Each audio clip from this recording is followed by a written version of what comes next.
Assalamualaikum warahmatullahi wabarakatuh. Kami dari kelompok 1 akan menjelaskan materi tentang aliran Khawarij dan Syiah. Aliran Khawarij. Sejarah Khawarij.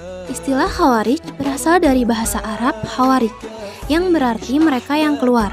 Nama ini digunakan untuk memberikan atribut bagi pengikut Ali bin Abi Thalib yang keluar dari golongannya dan kemudian membentuk kelompok sendiri. Tetapi mereka juga menamakan diri dengan sebutan Khawarij dengan pengertian orang-orang yang keluar pergi perang untuk menegakkan kebenaran. Penamaan ini diambilkan dari Quran Surah An-Nisa ayat 100. Nama lain Khawarij adalah Haruriyah yang dinisbahkan kepada perkataan Harut, yaitu nama sebuah desa yang terletak di kota Kufah di Irak. Khawarij dan doktrin ajarannya. Al-Muhakkimah. Sekte ini merupakan golongan Khawarij asli yang terdiri dari pengikut-pengikut Ali yang kemudian membangkang. Nama Al-Muhakkimah berasal dari semboyan mereka, La hukma illa lillah, menetapkan hukum itu hanyalah hak Allah, yang merujuk kepada Quran Surah Al-An'am ayat 57. Tahkim karena dianggap bertentangan dengan perintah Allah Subhanahu wa Ta'ala. Dalam Quran Surah Al-Hujurat ayat 9. Al-Azariqah. Sekte ini lahir sekitar tahun 60 Hijriah, akhir abad ke-7 Masehi. Di daerah perbatasan antara Irak dan Iran, nama Al-Azariqah ini dinisbahkan kepada pemimpinnya, yaitu Abi Rashid Nafi' bin Al-Azraq. Sebagai khalifah, Nafi digelari Amirul Mukminin. Al-Azariqah mempunyai sikap yang lebih radikal dari Al-Muhakkimah. Mereka tidak lagi menggunakan istilah kafir, tetapi istilah musyrik.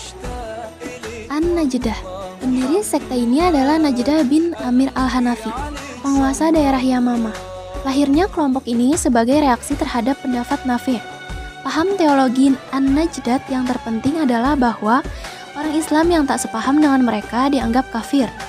Orang seperti ini menurut mereka akan masuk neraka dan kekal di dalamnya. Pengikut An-Najdah sendiri tidak akan kekal dalam neraka walaupun mereka melakukan dosa besar. Bagi mereka, dosa kecil dapat meningkat menjadi dosa besar bila dikerjakan terus-menerus. Al-Ajaridiyah. Pendiri sekte ini adalah Abdul Karim bin Ajarat. Mereka berpendapat bahwa tidak wajib berhijrah ke wilayah mereka seperti yang diajarkan Nafi'. Tidak boleh merampas harta dalam peperangan kecuali harta orang yang mati terbunuh.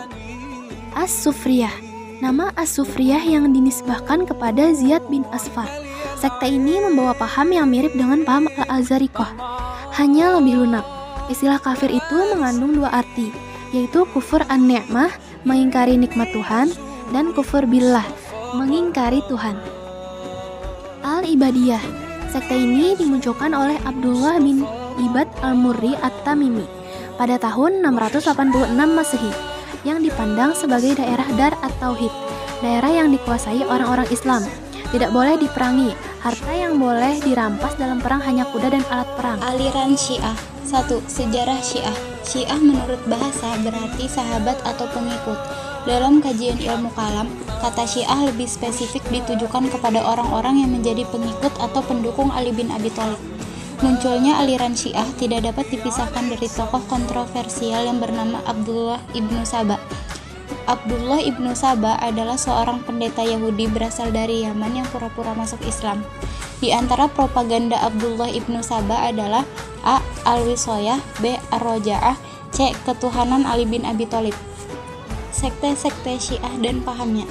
Kiai Haji Sirajuddin Abbas menyebutkan bahwa Syiah itu terpecah belah menjadi 22 golongan, di antaranya adalah 1. Syiah Sabaiyah, 2. Syiah Kaisaniyah, 3. Syiah Imamiyah, 4. Syiah Ismailiyah, 5. Syiah Zaidiyah, 6. Syiah Karamitah.